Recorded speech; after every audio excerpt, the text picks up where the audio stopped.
азык-төлек пакетлары кич белән җыелган инде. Бүген инде хәзер адреслар буенча без китәбез.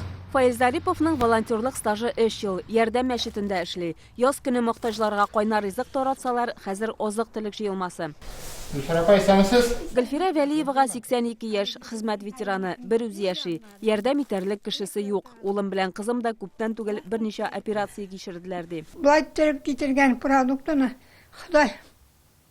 Ходаем рәхмәттән рәхмәт. Ярдәм фондына мөрәҗәгать итүчеләр саны 2000-нән артык. Айруча мохтаҗ 500 кешегә ай саен азык-төлек җыелмасы тараталар. Әлеге продукцияне Россия президенты гранты акчасына сатып алалар. Бу ярдәмнәр бик зур ярдәм инде. Белмим, менә көтелмәгән җирдән инде бу.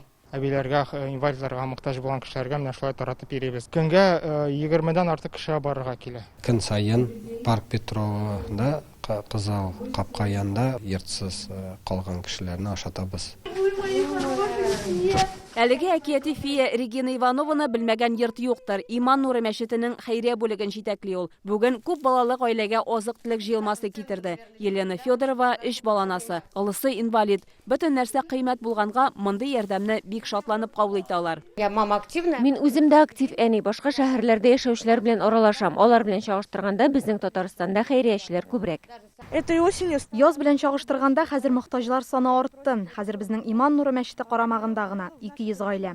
Республикада ярдәм янәшә хәрәкәте пандемия башланганнан бирле 60 мең кеше волонтер булып языла. Аларга башкалар да кушылалар. Бары теләк кенә кирәк. Чулпан Касыймова, Яңадан каналы. Көтелмәгән кунак көттереп кенә интернет челтәрләренә дә килеп җитте. Хәзер бу фильмның барлык серияларын ТНВ.ру сайтында карап була.